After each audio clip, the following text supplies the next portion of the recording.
الحمد لله نحمده ونستعينه ونؤمن به ونتوكل عليه ونعوذ بالله من شرور أنفسنا ومن سيئات أعمالنا من يهده الله فلا مضل له ومن يضلل فلا هادي له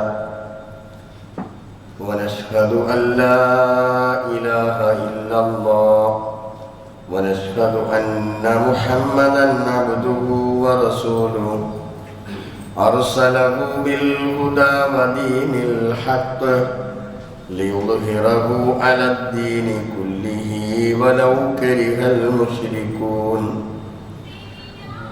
اللهم صل على محمد وعلى آل محمد كما صليت على إبراهيم وعلى آل إبراهيم إنك حميد مجيد اللهم بارك على محمد وعلى آل محمد كما باركت على إبراهيم وعلى آل إبراهيم إنك حميد مجيد أما بعد فإن خير الحديث كتاب الله وخير الهدي هدي محمد صلى الله عليه وسلم وشر الأمور محدثاتها وكل محدثة بدعة وكل بدعة ضلالة أيها الإخوان والأخوات أوصيكم وإياي أولا بتقوى الله أعوذ بالله من الشيطان الرجيم بسم الله الرحمن الرحيم إن الله ربي وربكم فاعبدوه هذا صراط مستقيم ബഹുമാന്യരായ സത്യവിശ്വാസികളെ വിശ്വാസിനികളെ, അല്ലാഹു സുബ്ഹാനഹു വ തആലയുടെ നിയമങ്ങളും അവൻ്റെ വിധിവിലക്കുകളും ജീവിതത്തിൻ്റെ എല്ലാ ഓരോ ഘട്ടങ്ങളിലും കൃത്യമായി പാലിച്ചുകൊണ്ട് തഖ്വയുള്ളവരായി ജീവിക്കണേ എന്ന് എന്നോടും എല്ലാവരോടും വസിയ്യത്ത് ചെയ്യുകയാണ്, ഉപദേശിക്കുകയാണ്.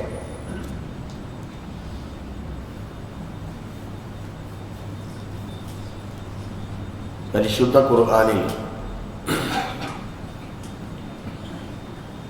25ഓളം സ്ഥലങ്ങളിൽ ഈസാ അലൈഹിസ്സലാത്തു വസ്സലാമയെ പേരെടുത്ത് പരാമർശിച്ചതായി കാണാൻ സാധിക്കും.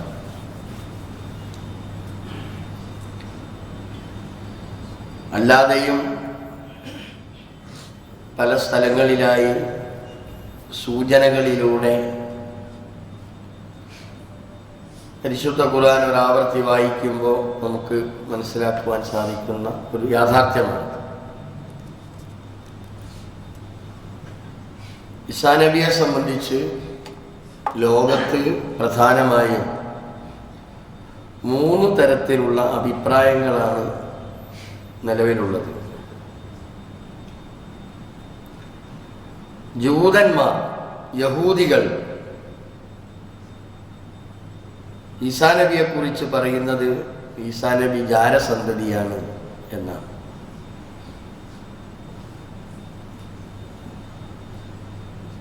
പിതാവില്ലാതെ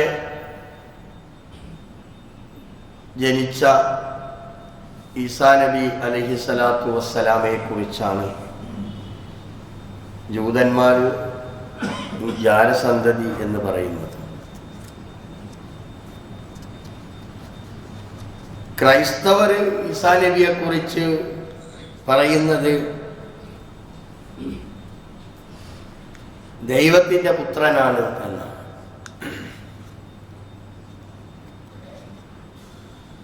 മുസ്ലിംകൾ ഈസാ നബിയെക്കുറിച്ച് മനസ്സിലാക്കിയിട്ടുള്ളത് ലോകരക്ഷിതാവായ റബ്ബിൻ്റെ ഒരു റസൂലാണ്, ദൂതനാണ്, അള്ളാഹുവിൻ്റെ ഒരു അടിമ, അബ്ദ് എന്ന നിലയിലുമാണ്, ഒരു പ്രവാചകനാണ് എന്ന നിലയിലാണ് മുസ്ലിംകൾ ഈസാ നബിയെക്കുറിച്ച് മനസ്സിലാക്കിയിട്ടുള്ളത്.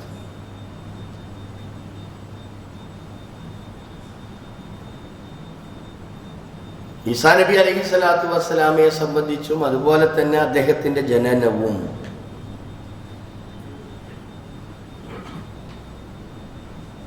പരിശുദ്ധ ഖുർആൻ വളരെ കൃത്യമായി സൂറത്ത് ആലു ഇമ്രാനിൽ, സൂറത്ത് മായിദ, സൂറത്ത് മറിയം,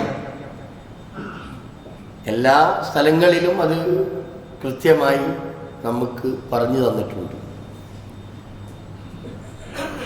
മറിയം ബീവി ഖുർആനിൽ ഒരു സൂറത്ത് തന്നെ മറിയം എന്ന പേരിലാണുള്ളത്.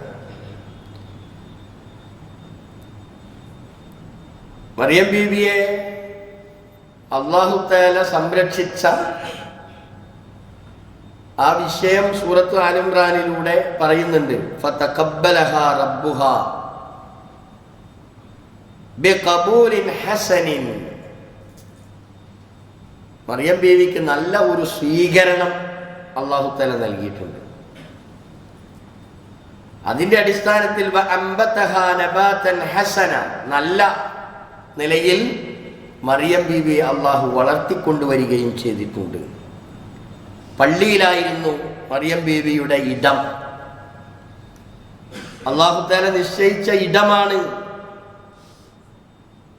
ബൈത്തുൽ മുഖദ്ദസിലായിരുന്നു മറിയം ബീവി വളർന്നു വരുന്നത്.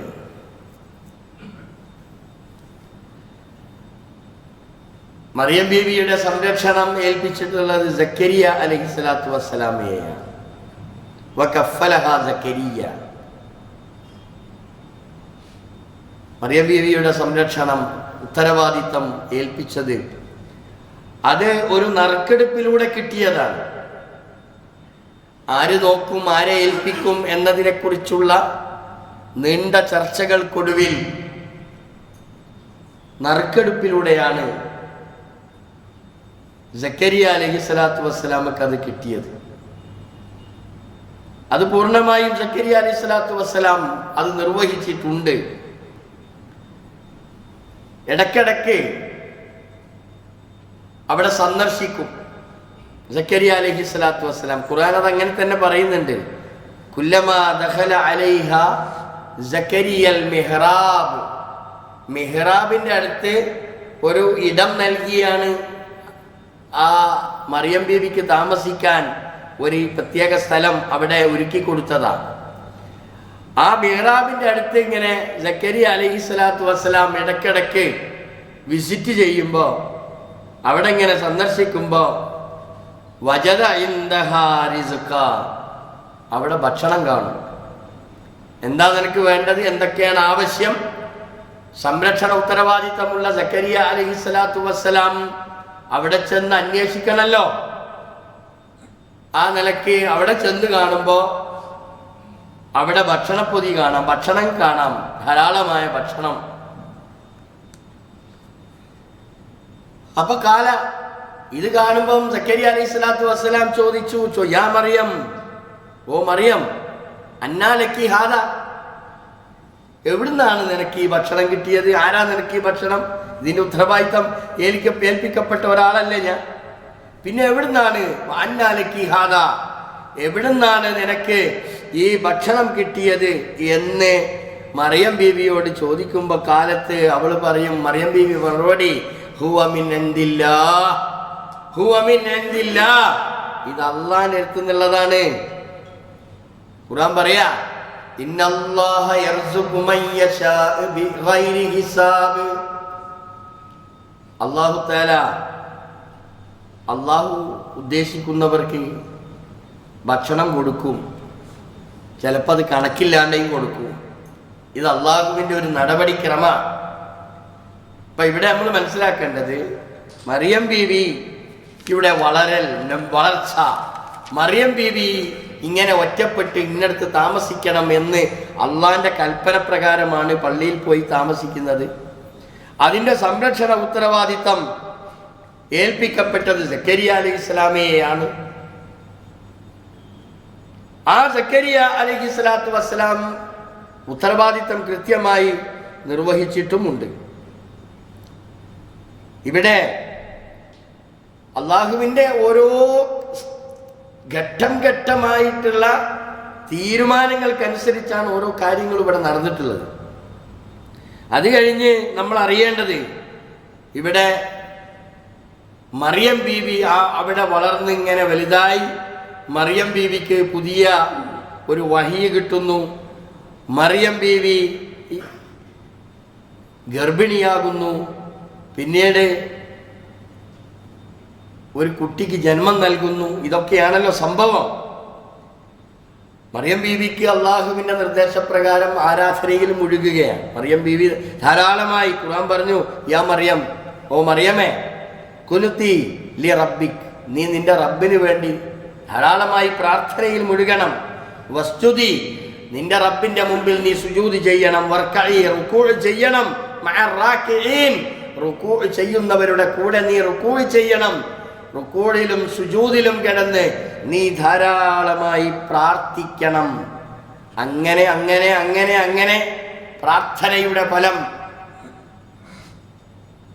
ജിബ്രീൽ അലൈഹിസ്സലാത്തു വസ്സലാം നേർക്ക് നേരെ പ്രത്യക്ഷപ്പെടുകയാണ്. ആ ജിബ്രീൽ അലൈഹിസ്സലാത്തു വസ്സലാമയുടെ ഒരു അറിയിപ്പാണ് പിന്നീട് ഉണ്ടാകുന്നത്. ലി അഹബലകി ഗുലാമൻ സക്കിയ, നിനക്ക് ഒരു പരിശുദ്ധനായ ഒരു കുട്ടിക്ക് നീ ജന്മം നൽകാൻ പോവുകയാണ് എന്ന് പറഞ്ഞാൽ നീ ഗർഭിണിയാവുകയാണ്. അതോടുകൂടി ഗർഭം ധരിക്കുന്ന ഒരവസ്ഥ ഈസാ അലൈഹിസ്സലാത്തു വസ്സലാമക്ക് പിന്നീട് ജന്മം നൽകുന്ന ആ ഒരു സാധ്യതയെക്കുറിച്ച് മറിയം ബീവിക്ക് ജിബ്രീൽ റൂഹുൽ ഖുദുസ് നേർക്ക് നേരെ ഇറങ്ങി ആ വാർത്ത അറിയിച്ചു കൊടുത്തപ്പം സ്വാഭാവികമായും ഞെട്ടലുണ്ടാകൂലേ, ആശ്ചര്യമുണ്ടാകൂലേ? അതിവിടെയും സംഭവിച്ചു എന്ന് മാത്രം. വല്ലാതെ ആശ്ചര്യപ്പെട്ടു പോയി. മറിയം ബീവി ചോദിച്ചു, അല്ല, അന്നായകൂനു ലീ ഗുലാം, എനിക്ക് കുട്ടിയോ? കുട്ടിയെ ഉണ്ടാകുമെന്ന്, കുട്ടിയെ ഇതാ ലഭിക്കാൻ പോകുന്നു എന്ന സന്തോഷ വാർത്ത അറിയിച്ച മാത്രയിൽ മറിയം ബീവി ചോദിക്കുന്ന ചോദ്യമാണ്, അന്നായകൂനു ലീ ഗുലാം, എങ്ങനെയാണ് എനിക്കൊരു കുട്ടി ഉണ്ടാവുക? വലം യംസസ്നി ബശർ, എന്നെ ഒരാളും ഇന്നേ വരെ സ്പർശിച്ചിട്ടില്ലല്ലോ, ഒരാളുടെയും സ്പർശനം എനിക്കുണ്ടായിട്ടില്ലല്ലോ, പിന്നെ എങ്ങനെയാണ് എനിക്കൊരു കുട്ടി ഉണ്ടാവുക? മാത്രമല്ല വലം അകു ബഗിയ, ഞാൻ ഒരു വേശ്യയല്ല, ഞാൻ വേണ്ടാത്തത് ചെയ്യുന്നവളുമല്ല, പിന്നെ എങ്ങനെയാണ് എനിക്കൊരു കുട്ടി ഉണ്ടാവുക എന്ന ചോദ്യമാണ് ആര് ചോദിച്ചത്? മറിയം ബീവി ചോദിച്ചത്. ചോദ്യമൊക്കെ ശരിയാണ്. ഏതായിരുന്നാലും അല്ലാഹു തആല അത് വളരെ കൃത്യമായി അതിൻ്റെ നടപടിക്രമങ്ങൾ പൂർത്തിയായി ഗർഭിണിയായി അതിനനുസരിച്ച് എവിടെ നിൽക്കണമെന്ന്, എവിടെ താമസിക്കണമെന്ന് നിർദ്ദേശം കൊടുത്തു. അവിടേക്ക് പോയി ഭക്ഷണം കഴിക്കാനുള്ള സാഹചര്യങ്ങളൊക്കെ ഈത്തപ്പനത്തോട്ടത്തിൽ അതിനുള്ള സൗകര്യങ്ങളുണ്ടായി. ഏതായിരുന്നാലും അവിടെ വെച്ച് പ്രസവം നടക്കുന്നു. അങ്ങനെ ഒരു കുട്ടിക്ക് ഇവിടെ ജന്മം നൽകുന്നു. ഇതാണ് ഈസാ നബിക്ക് ജന്മം നൽകിയതുമായിട്ടുള്ള പരിശുദ്ധ ഖുർആൻ ഈ വിഷയത്തെ സംബന്ധിച്ചിട്ടുള്ള കാര്യം. പിന്നീട് നമ്മുടെ കഥാപുരുഷൻ പിന്നീട് വരുന്നത് ഈസാ അലൈഹിസ്സലാത്തു വസ്സലാമയാണ്. ഈസാ നബിയുടെ മുഅ്ജിസത്തുകൾ എന്തൊക്കെയാണ് എന്ന് ഖുർആൻ തന്നെ നമ്മൾക്ക് വിശദീകരിച്ചു തന്നിട്ടുണ്ട്. ഇവിടെ നമ്മുടെ രാജ്യത്ത് ഈ ആഴ്ചയിൽ നടന്ന ഏറ്റവും പുതിയ വിശേഷം എന്താണെന്ന് അറിയുന്നത്? നമ്മുടെ രാജ്യത്ത് ഈ ആഴ്ചയിൽ ഉണ്ടായ ഏറ്റവും പുതിയ വിവരം നമ്മുടെ രാജ്യത്ത് എത്ര ഒറിജിനൽ തങ്ങന്മാരുണ്ട്, ഡ്യൂപ്ലിക്കേറ്റ് തങ്ങന്മാർ എത്ര ഉണ്ട് എന്നുള്ള പഠന എന്നിട്ട് ഒറിജിനൽ ആളുകൾക്ക് വെബ്സൈറ്റ് ഉണ്ടാക്കാൻ പോവുകയാണത്രേ. നിങ്ങളൊക്കെ വായിച്ചു കാണും പത്രങ്ങളിലൂടെ, മീഡിയകളിലൂടെ, സോഷ്യൽ മീഡിയ ഒക്കെ റിപ്പോർട്ട് ചെയ്തു കഴിഞ്ഞ ഈ വീക്കിൽ ഒറിജിനൽ എത്ര 30,000-ഓളം ഒറിജിനൽ ഉണ്ട് എന്നാ പറയുന്നത്. ഇതിന് ഒരു വലിയ കമ്മിറ്റിയും നമ്മുടെ രാജ്യത്ത് ഉണ്ടാക്കി കഴിഞ്ഞു. ഈ കമ്മിറ്റിയിൽ തന്നെ ഉള്ളവർ തന്നെ നമ്മളെ സമീപകാലത്ത് ഉണ്ടായ പല വിഷയങ്ങളെയും അങ്ങോട്ടും ഇങ്ങോട്ടും ഒക്കെ പരസ്പരം വല്ലാതെ എതിർത്ത സംഭവങ്ങളൊക്കെ ഉണ്ടായിട്ടുണ്ട്. ഞാൻ പറഞ്ഞു വരുന്നത്, ഇമ്മാതിരി ഒരു ഒറിജിനൽ ബീവി നമ്മളെടുത്തില്ലേ? മറിയം ബീവിയെ പോലെയുള്ള ഒരു ഒറിജിനൽ ബീവി ലോകത്ത് എവിടെങ്കിലും ഉണ്ടോ? ഇതെന്തൊരു അത്ഭുതമാണ്. എന്നിട്ട് ഏതെങ്കിലും ഒരു മനുഷ്യൻ, ലോകത്ത് മൂക്ക് കീഴ്പ്പെട്ടുള്ള ഏതെങ്കിലും ഒരു മനുഷ്യൻ മറിയം ബീവിനോട് ദുആ ചെയ്തോ? നമ്മൾ കുട്ടികളില്ലാത്തതിൻ്റെ പേരിൽ നമ്മുടെ പ്രതിസന്ധി ഘട്ടത്തിൽ ഈ മറിയം ബീവി പ്രാർത്ഥിച്ചതാരോടാ? അള്ളാഹിനോട്. ഇങ്ങനെ പിതാവില്ലാതെ ജന്മം നൽകിയ ഈസ അലൈഹിസ്സലാത്തു വസ്സലാം ആരോടാണ് പ്രാർത്ഥിച്ചത്? ഈസ അലൈഹിസ്സലാത്തു വസ്സലാം പ്രാർത്ഥിച്ചത് എന്താ? ആരോടാണ് പ്രാർത്ഥിച്ചത്? അള്ളാഹുവിനോട്. ഇന്നല്ലാഹ റബ്ബി, അള്ളാഹുവാണ് എന്റെ റബ്ബ്, വറബ്ബുക്കും, എന്റേത് മാത്രമല്ല നിങ്ങളുടെയും റബ്ബ് ആരാ? അള്ളാഹുവാണ്. ഫഅ്ബുദൂ, നിങ്ങൾ അവനോടെ പ്രാർത്ഥിക്കാവൂ. അള്ളാഹുവിനോടാണ് നിങ്ങൾ പ്രാർത്ഥിക്കേണ്ടത് പറഞ്ഞത് ആരാ? ലോകത്ത് ഏറ്റവും വലിയ പേരുകൊണ്ട് ഏറ്റവും വലിയ ആളാണ് ഈസാ അലൈഹി സ്വലാത്തു വസ്സലാം. അതേപോലെ തന്നെ മറിയം ബീവി. ഇവരെക്കാളും വലിയ ഒരു തങ്ങളോ ഒരു ബീവിയോ ലോകത്തുണ്ടായിട്ടുണ്ടോ?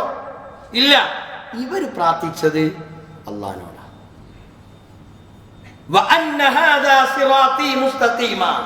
ഇതാണ് നേരെയുള്ള മാർഗം, ഇതാണ് നേർക്ക് നേരെയുള്ള വഴി എന്ന് ഈ ലോകത്തെ പഠിപ്പിച്ച ഇവിടെ നമ്മൾക്ക് വളരെ കൃത്യമായ പാഠങ്ങളുണ്ട്. ഈസാ നബി ഏറ്റവും കൂടുതൽ ചർച്ച ചെയ്യപ്പെട്ടുകൊണ്ടിരിക്കുന്ന ഒരു പ്രത്യേക സമയത്താണ് നമ്മൾ ഇപ്പോൾ ഉള്ളത്. ആ ഈസാ അലൈഹിസ്സലാത്തു വസ്സലാമക്ക് ജന്മം നൽകി ഒരുപാട് പ്രശ്നങ്ങൾ ഉണ്ടായി. നാട്ടിലാകെ പ്രശ്നം, ഭയങ്കരമായ ചർച്ചകൾ. നീ ഇതിനു മാത്രം പോന്നവളാണോ? നിനക്കെന്ത് സംഭവിച്ചു? ആരാണ് ഇതിന്റെ പിന്നിൽ എന്നൊക്കെ ആക്ഷേപത്തിന്റെ അമ്പുകൾ എഴുതി വിട്ടു ആ സമയത്ത് മറിയം ബീവിയുടെ നേരെ. അള്ളാഹു അതിന് വളരെ കൃത്യമായ നിർദ്ദേശം കൊടുത്ത് ആളുകളോട് സംസാരിക്കണ്ട എന്നുപോലെയുള്ള നിർദ്ദേശങ്ങൾ കൊടുത്തു. അത് കഴിഞ്ഞ്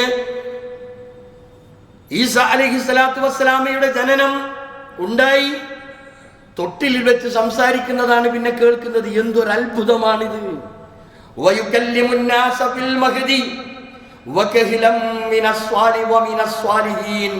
അദ്ദേഹം സംസാരിക്കുക എന്നത് തൊട്ടിലിൽ വെച്ചുകൊണ്ട്. അത് കഴിഞ്ഞ് തിരി വലുതായപ്പോഴും പരസ്പരം ആളുകളുമായി സംസാരിക്കാൻ തുടങ്ങി. അള്ളാഹുവിനെ സംബന്ധിച്ചിടത്തോളം പരിശുദ്ധ ഖുർആൻ പറഞ്ഞതുപോലെ ഇദാ ഖലാ അംറൻ ഫഇന്നമാ യഖൂലു ലഹു കുൻ ഫയകുൻ. ഇത്രയേ ഉള്ളൂ. അള്ളാഹു ഒരു കാര്യം തീരുമാനിച്ചാൽ അതെങ്ങനെ നടക്കണമെന്ന് അള്ളാഹുവാണ് അതിന് തീരുമാനം പറയുന്നത്. അത് വിചാരിക്കേണ്ട ആവശ്യമുള്ളൂ. അപ്പോഴേക്കും കുൻ ഫയകുൻ, അപ്പോഴേക്കും അത് ഉണ്ടായി തീരുക തന്നെ ചെയ്യും. അത് കഴിഞ്ഞ് ഈസാ അലൈഹിസ്സലാത്തു വസ്സലാമക്ക് അല്ലാഹു വയുഅല്ലിമുൽ കിതാബ, വേദഗ്രന്ഥം പഠിപ്പിച്ചു. വൽ ഹിക്മത, യുക്തിയും ജ്ഞാനവും. വത്തൗറാത്ത വൽ ഇൻജീൽ, ഇൻജീലും തൗറാത്തും എല്ലാം ഘട്ടം ഘട്ടമായി അല്ലാഹു തആല പഠിപ്പിച്ചു കൊടുക്കുകയാണ്. മാത്രമല്ല വറസൂലൻ ഇലാ ബനി ഇസ്രായീൽ, ബനു ഇസ്രായേലിയരിലേക്ക് ഒരു റസൂലായി, ദൂതനായി ഈസാ അലൈഹിസ്സലാത്തു വസ്സലാമയെ നിയോഗിക്കുക ചരിത്രമാണ് പിന്നീട് നമ്മൾ കേൾക്കുന്നത്. അത് കഴിഞ്ഞ് ഈ നിയോഗത്തോടു കൂടി ഈസാ അലൈഹിസ്സലാത്തു വസ്സലാം പറയുന്ന ഒരു ദൂതൻ എന്നുള്ള നിലക്ക്, ഒരു പ്രവാചകൻ എന്നുള്ള നിലക്ക് ആ ജനങ്ങളോട് പറയുന്ന ചില കാര്യങ്ങളുണ്ട്. അദ്ദേഹത്തിന്റെ മുഅ്ജിസത്തുകളാണ് അദ്ദേഹത്തിനുള്ള അള്ളാഹു നൽകിയിട്ടുള്ള കറാമത്തുകളാ. ഇതൊന്നും വെച്ചുകൊണ്ട് ഈസാ അലൈഹിസ്സലാത്തു വസ്സലാം കച്ചവടം നടത്തിയിട്ടില്ല. അദ്ദേഹത്തിന്റെ കറാമത്തുകൾ എന്തൊക്കെയായിരുന്നു എന്ന് പരിശുദ്ധ ഖുർആൻ പറയട്ടെ. അദ്ദേഹം പറയാ, അന്നീ ഖദ് ജിഅ്തുകും ബിആയത്തിൻ മിർ റബ്ബികും, ഞാൻ നിയോഗിതനായിട്ടുള്ളത് നിങ്ങളുടെ രക്ഷിതാവിങ്കിൽ നിന്നുള്ള വളരെ കൃത്യമായ ആയത്തുകൾ ദൃഷ്ടാന്തങ്ങളുമായിട്ടാണ് ഞാൻ നിയോഗിതനായിട്ടുള്ളത്. എന്നിട്ടോ അന്നീ അഖ്ലുഖു ലക്കും മിനത്വീൻ കഹൈഅത്തി ത്വയ്ർ ഫഅൻഫഖു ഫീഹി ഫയകൂനു ത്വയ്റാ ബിഇദ്നില്ലാഹ്. അദ്ദേഹം പറയാ, അല്ലാഹു അദ്ദേഹത്തിന് കൊടുത്ത മുഅ്ജിസത്ത് എന്താണ്? മണ്ണ് കൊണ്ട് ഒരു പക്ഷിയുടെ രൂപമുണ്ടാക്കുക. ആ രൂപമുണ്ടാക്കിയ പക്ഷി, ആ രൂപത്തിലേക്ക് അള്ളാഹുവിന്റെ നിർദ്ദേശപ്രകാരം അതിൽ ഊതുന്നു, അതിനനുസരിച്ച് അതിന് ജീവൻ ഉണ്ടാകുന്നു. അതൊരു യഥാർത്ഥത്തിലുള്ള ഒരു പക്ഷിയായി മാറുന്നു. ഇതാർക്ക് കൊടുത്തതാണ്? ഈസാ അലൈഹിസ്സലാത്തു വസ്സലാമക്ക് അല്ലാഹു തആല കൊടുത്ത മുഅ്ജിസത്താണ്. അത് വെറുതെ അല്ല, ബിഇദ്നില്ല. ഇതൊക്കെ നടക്കുന്നത്, സംഭവിക്കുന്നത് അള്ളാഹുവിന്റെ അനുവാദത്തോടു കൂടിയ. മാത്രമല്ല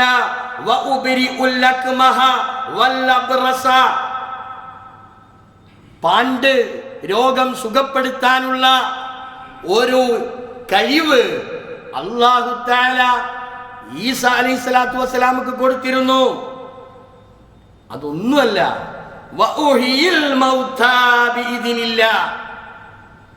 ഇതൊക്കെ അള്ളാഹുവിന്റെ അനുമതിയോട് കൂടിയാണ്. മരിച്ചു പോയവരെ ജീവൻ നൽകാനുള്ള കഴിവ് അല്ലാഹു തആല കൊടുത്തിരുന്നു. ഇതിലും വലിയൊരു തങ്ങൾ ലോകത്ത് വേറുണ്ടോ? നമ്മൾ ആലോചിക്കണ്ടേ ഇതൊക്കെ? എന്നിട്ട് ഏതെങ്കിലും ഒരു മനുഷ്യൻ ഇത് മുമ്പിൽ വെച്ചുകൊണ്ട് ഈസാ അലൈഹിസ്സലാത്തു വസ്സലാമയോട് കാര്യങ്ങൾ പറഞ്ഞിട്ടുണ്ടോ? അല്ലെ അങ്ങനെ ചെയ്യണമെന്ന് ഈസാ അലൈഹിസ്സലാത്തു വസ്സലാം നിർദ്ദേശിച്ചിട്ടുണ്ടോ? നമ്മുടെ രാജ്യത്ത് നടക്കുന്നത് എന്താ? യാതൊരു അസ്ലുമില്ലാത്ത വള്ളി പൊട്ടിയ കുറെ ആളുകള് എനിക്ക് അങ്ങനെ കഴിയും ഇങ്ങനെ കഴിയും എന്ന് പറഞ്ഞ് പാവപ്പെട്ട ആളുകളെ വഞ്ചിച്ചു കൊണ്ടിരിക്കുന്ന ആളുകളാണ് ഇന്ന് രംഗത്തുള്ളത്. എന്തൊരു സങ്കടകരമായ അവസ്ഥയാണ്. നമ്മളിത് കൃത്യമായി മനസ്സിലാക്കണം. അല്ലാഹു തആലാന്റെ അനുമതിയോടുകൂടി അല്ലാഹു തആല ഈസാ അലൈഹിസ്സലാത്തു വസ്സലാമക്ക് നൽകിയിട്ടുള്ള മുഅ്ജിസത്തുകളാണ് ഈ പറയുന്നത്. ഇനി അത് മാത്രോ, നിങ്ങൾ എന്താ ഭക്ഷിച്ചത് എന്ന് ആര് പറയും? ഈസാ അലൈഹിസ്സലാത്തു വസ്സലാം പറയും. ചെറിയ വിഷയമാണോ ഇത്? എന്താണ് ഭക്ഷണം കഴിച്ചത്? തീർന്നില്ല. നിങ്ങളെ വീട്ടിൽ എന്താ ഉള്ളതെന്ന് വരെ മൂപ്പര് പറയുന്നു. നമ്മളെ വീടുകളിലുള്ളത് എന്തൊക്കെയാണ് എന്ന് അദ്ദേഹം പറയും. നമ്മൾ എന്ത് ഭക്ഷണം കഴിച്ചു എന്നും ഈസാ അലൈഹിസ്സലാത്തു വസ്സലാം പറയും. വല്ലാത്ത മുഅ്ജിസത്തല്ലേ ഇത്? അല്ലാഹു തആല കൊടുത്ത മുഅ്ജിസത്തല്ലേ ഇത്? ഇത് നമ്മൾ അംഗീകരിക്കണ്ടേ?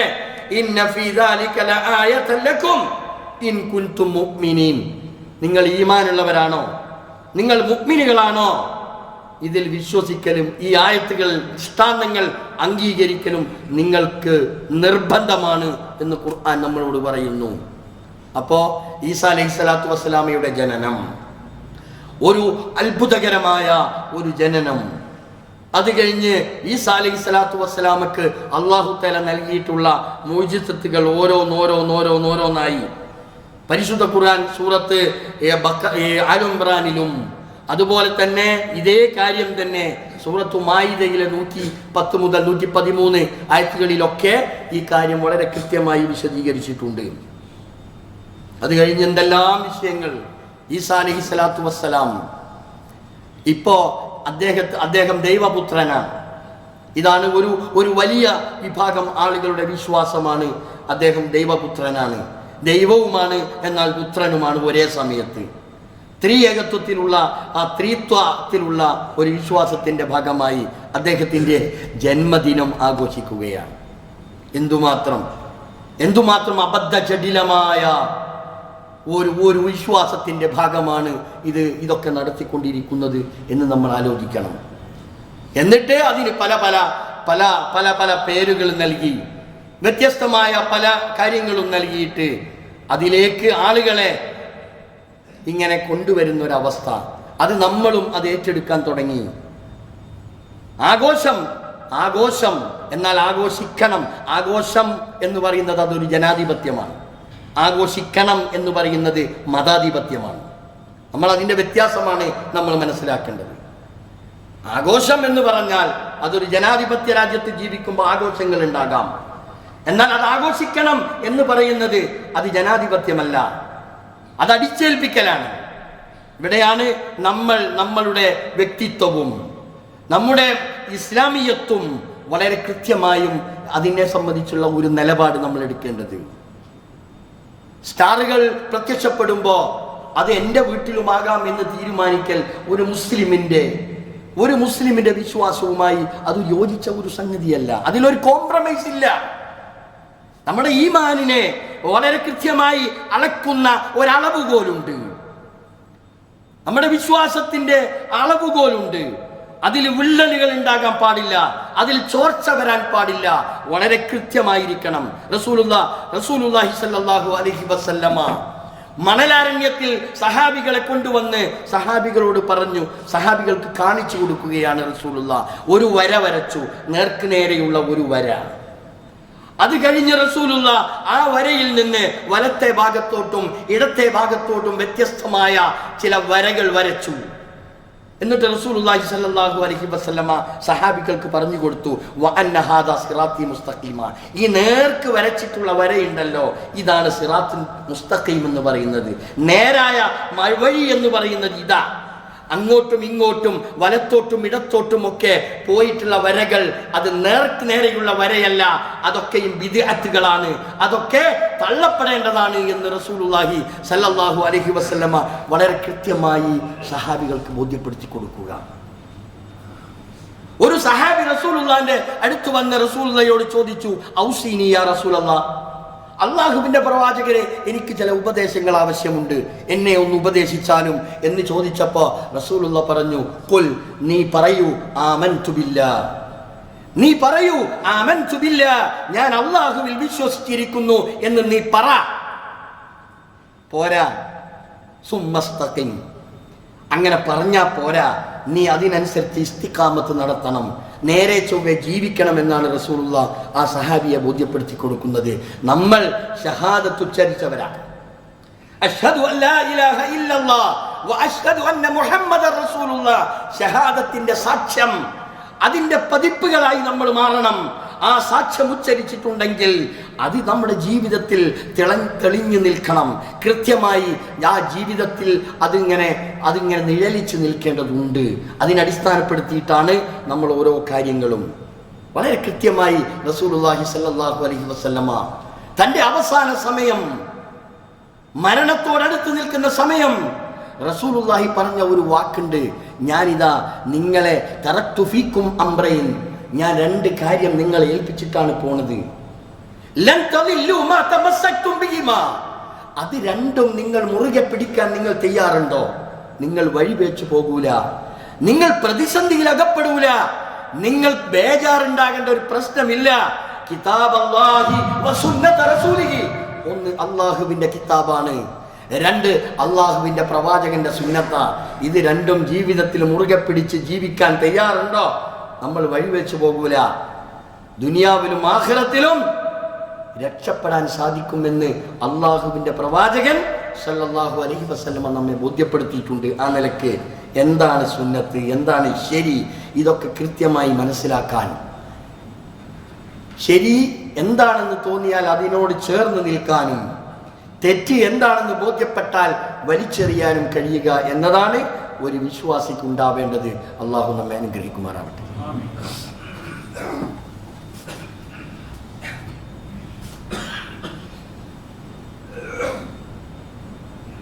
അൽഹംദുലില്ലാഹി റബ്ബിൽ ആലമീൻ വസല്ലല്ലാഹു അലൻ നബിയിൽ കരീം വഅലാ ആലിഹി വസഹ്ബിഹി അജ്മഈൻ. അയ്യുഹൽ ഇഖ്വാൻ വൽ അഖവാത്ത്, ഇത്തഖുല്ലാഹ സാനിയം ബിത്തഖ്വല്ലാഹ്. പ്രിയപ്പെട്ട സഹോദരങ്ങളെ, അള്ളാഹുവിനെ സൂക്ഷിച്ച് മുത്തഖികളായി ജീവിക്കണേ എന്ന് ഒരിക്കൽ കൂടി വസിയ്യത്ത് ചെയ്യുകയാണ്, പ്രതീക്ഷിക്കുകയാണ്. ഈസാ അലൈഹിസ്സലാത്തു വസ്സലാമയെ ശത്രുക്കൾ വധിച്ചു കളയാൻ തീരുമാനിച്ചു.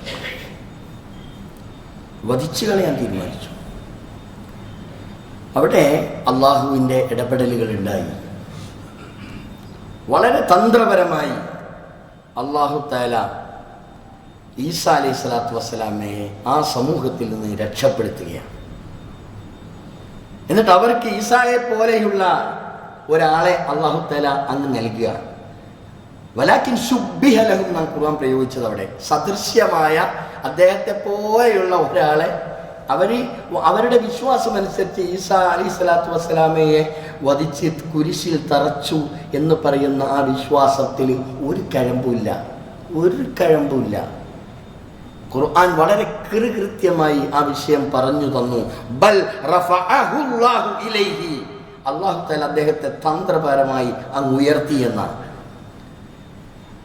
വകാന അല്ലാഹു അസീസൻ ഹകീമ, അല്ലാഹു പ്രതാപശാലിയാണ്, യുക്തിവാനാണ്. അല്ലാഹുവിനെ സംബന്ധിച്ചിടത്തോളം ഇതിനൊന്നും ഒരു പ്രശ്നമില്ലല്ലോ. അതുകൊണ്ട് അല്ലാഹു തആല ഈസാ അലൈഹി സ്വലാത്തു വസ്സലാമയെ അങ്ങ് ഉയർത്തിക്കളഞ്ഞു. ഇവിടെ നമ്മൾ മനസ്സിലാക്കേണ്ട ഒരു സംഗതി ഞാൻ നേരത്തെ പറഞ്ഞല്ലോ, നമ്മുടെ വിശ്വാസം, നമുക്ക് അല്ലാഹു നൽകിയിട്ടുള്ള ബുദ്ധി, ഈ ബുദ്ധി കൊണ്ട് നമ്മൾ ആലോചിക്കുകയും ചിന്തിക്കുകയും നമ്മൾ ചെയ്യുന്ന നല്ലതും നമ്മൾ ചെയ്യുന്ന മണ്ടത്തരങ്ങളും ഇതൊക്കെ കുറേയൊക്കെ നമ്മൾ തന്നെ സ്വയം വിലയിരുത്തി കാര്യങ്ങൾ മനസ്സിലാക്കണം. ആളുകൾ ജീവനുള്ളവരോട് ചോദിക്കാനല്ല ആളുകൾക്ക് താല്പര്യം.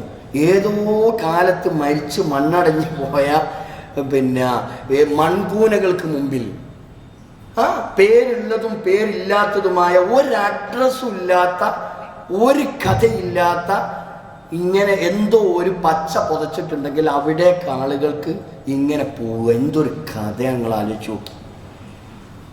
ഇവിടെ നമ്മൾ ചിന്തിക്കേണ്ട ഈസാ നബി അന്ന് ജീവിച്ചിരിപ്പുണ്ടെന്ന് മാത്രമല്ല ഇന്നും ജീവിച്ചിരിപ്പുണ്ട്. അങ്ങനെ നമ്മൾ വിശ്വസിക്കേണ്ടത്. അള്ളാഹു ഈസാ നബിയെ ഉയർത്തിയതാ. ഇന്നി മുതവഫീക വറാഫിഉക ഇലയ്യ, അല്ലാഹ് അങ്ങനെ തന്നെ പറഞ്ഞേ, ഞാൻ നിന്നെ പൂർണ്ണമായും ഏറ്റെടുത്തു. വറാഫിഉക ഇലയ്യ, എന്നിലേക്ക് ഉയർത്തി. ഖുർആൻ ഒരിടത്തല്ലത് പറഞ്ഞത്, വേറെയും പല സ്ഥലത്തും ഇതേ ആശയം പറഞ്ഞു. അപ്പൊ ഇപ്പോഴും ഇറങ്ങി ജീവിച്ചിരിപ്പുണ്ട് എന്ന് മാത്രമല്ല, അന്ത്യദിനത്തിന്റെ അടയാളങ്ങൾ പറഞ്ഞുകൊടുത്ത് ഈസാ നബിന്റെ വരവുണ്ടല്ലോ. ഈസാ നബി നീ ഇറങ്ങൂലേ, ദജ്ജാലിനെയൊക്കെ ശരിപ്പെടുത്തണ്ടേ? ഇതൊക്കെ ഈസാ നബികൾ നിക്ഷിപ്തമായ സംഗതികളാണ്. അതുകൊണ്ട് നമ്മൾക്ക് ഇതിൽ വളരെ കൃത്യമായ ഒരുപാട് പാഠങ്ങളുണ്ട്. നമ്മൾ സന്ദർഭത്തിനനുസരിച്ച് കാര്യങ്ങൾ മനസ്സിലാക്കി നമ്മൾ ഉയർന്നു ചിന്തിക്കാൻ നമ്മൾ തയ്യാറാകണം. നമ്മുടെ വിശ്വാസത്തെ ബാധിക്കുന്ന ഒരു വിഷയവും നമ്മളിൽ ഉണ്ടാകാൻ പാടില്ല. അതുകൊണ്ട് നമ്മൾക്ക് അല്ലാഹു തആല നൽകിയ അഖല്, ബുദ്ധി, അത് നമ്മൾ ശരിക്കും ഉപയോഗിച്ച് നമ്മൾ ചെയ്യുന്നത് എന്താ നമ്മൾ ചിന്തിക്കുകയും മനസ്സിലാക്കുകയും ചെയ്യണം. പിന്നെ നമ്മൾക്കൊരു ഇസ്സത്തുണ്ട്, നമ്മളതാ മനസ്സിലാക്കി. നമ്മളെ മുസ്ലിം കമ്മ്യൂണിറ്റി, നമ്മളെ പ്രത്യേകിച്ച് മുവഹിദുകളായിട്ടുള്ള ആളുകൾക്ക് എന്തുണ്ട്, ഒരു ഇസ്സത്തുണ്ട്. നമ്മൾ വേറെ ആളുകളെ അനുകരിക്കേണ്ടവരോ വേറെ സമുദായത്തെ അനുകരിച്ചുകൊണ്ട് അവർ ചെയ്യുന്നതൊക്കെ ഇങ്ങോട്ട് കടെടുക്കുക. നമ്മൾ ചെയ്യുന്നത് അതാ, നമ്മളത് അങ്ങോട്ട് പോകണില്ല, നമ്മളത് അങ്ങോട്ട് പോകുന്നില്ല. നമ്മൾ അവിടുന്ന് ഇങ്ങോട്ട് കടം വാങ്ങുക. എല്ലാ വിഷയവും ആചാരങ്ങളും മറ്റ് കർമ്മങ്ങളും ഒക്കെ എടുത്ത് പരിശോധിച്ച് നോക്കൂ. നമ്മുടെ വൈവാഹിക രംഗത്ത് നമ്മൾ ചെയ്യുന്ന കാര്യങ്ങൾ നമ്മൾതാണോ അത്? നമ്മൾ മറ്റുള്ളവരിൽ നിന്ന് ഇങ്ങോട്ട് കടമെടുക്കുക. നമ്മൾ നടത്തുന്ന ഏത് പരിപാടിയും ഏത് വിശേഷങ്ങളാകട്ടെ എല്ലാം നിങ്ങളൊന്ന് പഠനം നടത്തി. നമ്മുടേതായിട്ട് എന്താ നമ്മുടെ അടുത്തുള്ളത്? ഒന്നുമില്ല. നമ്മൾ വേറുള്ള ആളുകൾ, ഇംഗ്ലീഷുകാരും മറ്റുള്ള രാജ്യത്തുള്ള ആളുകളും ചെയ്തത് നമ്മൾ കടെടുക്കുന്നു, മറ്റ് സമുദായക്കാരിൽ നമ്മൾ കടെടുക്കുന്നു. അൻ അബ്ദുല്ലാഹി ഇബ്നു ഉമർ റളിയല്ലാഹു അൻഹു അദ്ദേഹത്തിൽ നിന്ന് റിപ്പോർട്ട് ചെയ്യുന്ന ഒരു ഹദീസ്, മൻ തശബ്ബഹ ബിഖൗമിൻ, ഏതെങ്കിലും ഒരു സമുദായത്തിന്റെ, ഏതെങ്കിലും ഒരു വിഭാഗത്തിന്റെ, ഏതെങ്കിലും ഒരു ആൾക്കൂട്ടത്തിന്റെ അവരാചരിക്കുന്നതിനെ നമ്മൾ അതിനോട് സദൃശ്യപ്പെട്ടു എങ്കിൽ അവനും അവരിൽപ്പെട്ടവൻ തന്നെ. ഇത്ര കൃത്യമാണ് അള്ളാഹുവിന്റെ പ്രവാചകന്റെ വാക്ക്. നമ്മൾ വേറൊരുത്തിന്റെ കടമെടുത്തിട്ടുണ്ടെങ്കിൽ നമ്മളും അവരും തുല്യരാണ് എന്നാണ് റസൂലുള്ളാഹി പറഞ്ഞത്. അള്ളാഹു നമ്മെ കാത്തിരക്ഷിക്കുമാറാവട്ടെ. സത്യം മനസ്സിലാക്കി ജീവിക്കുന്ന യഥാർത്ഥ മുത്തഖികളിൽ അള്ളാഹു തആല നമ്മെ എല്ലാവരെയും ഉൾപ്പെടുത്തി അനുഗ്രഹിക്കുമാറാവട്ടെ. ശരിയും തെറ്റും കൃത്യമായി മനസ്സിലാക്കി ശരിയുടെ പക്ഷത്ത് ഉറച്ചു നിൽക്കാനുള്ള കഴിവ് അള്ളാഹു തആല നമുക്കൊക്കെ നൽകി അനുഗ്രഹിക്കുമാറാവട്ടെ. ഒരുപാട് ആളുകൾ രോഗികളായി കിടക്കുന്നവരുണ്ട്, വീടുകളിലും ആശുപത്രികളിലും. 10-17 വയസ്സായിട്ടുള്ള കുട്ടികൾ പോലും മാറാ രോഗങ്ങൾക്ക് അടിമപ്പെട്ടുകൊണ്ട് ആശുപത്രിയിൽ കഴിഞ്ഞുകൂടുന്നു. അതുപോലെ തന്നെ വീടുകളിലും അല്ലാഹു തആല അവർക്കൊക്കെ അവിടെ രോഗങ്ങൾക്ക് ശിഫ നൽകി അനുഗ്രഹിക്കുമാറാവട്ടെ. മരണത്തിന് കീഴടങ്ങുന്ന ഓരോ ദിവസവും പെട്ടെന്നുള്ള മരണങ്ങൾ, അപകട മരണങ്ങൾ, ഇങ്ങനെ അള്ളാഹുവിൻ്റെ വിധിക്ക് കീഴ്പ്പെട്ടുകൊണ്ട് അവൻ്റെ സന്നിധിയിലേക്ക് തിരിച്ചു പോയിക്കൊണ്ടിരിക്കുകയാണ്. അപകട മരണങ്ങളിൽ നിന്ന് അള്ളാഹു നമ്മെ കാത്തു രക്ഷിക്കുമാറാവട്ടെ. മരണപ്പെട്ടു പോയവർക്ക് അള്ളാഹു തആല മഗ്ഫിറത്തും മർഹമത്തും നൽകി അവരെ അനുഗ്രഹിക്കട്ടെ. നാളെ ജന്നാത്തുൽ ഫിർദൗസിൽ അവരെയും നമ്മെയും അള്ളാഹു തആല ഒരുമിച്ച് കൂട്ടുമാറാവട്ടെ. ഒരു വിഭാഗത്തെ നരകത്തിലേക്കും മറ്റൊരു വിഭാഗത്തെ സ്വർഗത്തിലേക്കും ആനയിക്കപ്പെടുമ്പോൾ സ്വർഗത്തിലേക്ക് നയിക്കുന്നവരുടെ കൂട്ടത്തിൽ അല്ലാഹു തആല നമ്മെ എല്ലാവരെയും ഉൾപ്പെടുത്തി അനുഗ്രഹിക്കുമാറാവട്ടെ. നമ്മുടെ ആരാധനാ കർമ്മങ്ങൾ, നമ്മുടെ സൽക്കർമ്മങ്ങൾ എല്ലാം അല്ലാഹു തആല നമ്മിൽ നിന്ന് ഖബൂൽ ചെയ്യുമാറാവട്ടെ. اللهم اغفر للمؤمنين والمؤمنات والمسلمين والمسلمات الأحياء منهم والأموات إنك مجيب الدعوات ويا قاضي الحاجات.